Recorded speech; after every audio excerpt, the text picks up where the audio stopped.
ఇక్కడ చేపలు చాలా అంటే చాలా టేస్టీగా ఉంటాయంట. నేనెప్పుడు టేస్ట్ చేయలేదు. కానీ వాళ్ళు వీళ్ళు చెప్తుంటే విన్నాను.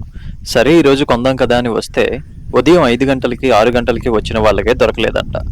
ఒకతనైతే వారం రోజుల నుండి రోజు వస్తున్నా అయినా కూడా పనవ్వట్లేదు అంటున్నారు.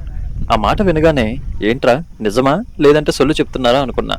కానీ ఇక్కడ ఈ చేపలకు ఉండే డిమాండ్ అలాంటిది అంట. సో చేపలైతే లేవు. సరే దూరంగా వాళ్ళెవరో పడవ మీద ఉన్నారు కదా, అటు నుండి వచ్చేటప్పుడు చేపలు ఏమైనా తెస్తారేమో అని చాలాసేపు చూసాం. కానీ అతను తెచ్చిన చేపలన్నీ ఆల్రెడీ ఎవరో ఫోన్ చేసి ఉంచమని చెప్పేశారంట. ఇప్పుడు మీకు కనిపిస్తున్న ఈ ప్లేస్ అంతా కూడా ఒకప్పుడు ఒక విలేజ్. ఇక్కడ చాలా మంది నివాసం ఉండేవారంట. ఇక్కడ మీకు ఒక రోడ్డు కనిపిస్తుంది కదా, అప్పట్లో ఇటువైపు ఆర్టీసీ బస్సులు కూడా తిరిగేవంట. కానీ ఇక్కడ ఈ రిజర్వాయర్ వల్ల వాళ్ళంతా ఖాళీ చేసి వెళ్ళిపోయారు. ఈ ప్లేస్ ఆంధ్రప్రదేశ్లో ఏఎస్ఆర్ డిస్టిక్లో అడ్డతీగలకి దగ్గరలో ఉన్న మద్దిగడ్డ రిజర్వాయర్ అన్నమాట. ఎప్పుడైనా ఇటువైపు వస్తే ఇక్కడ చేపలు ట్రై చేసి చూడండి.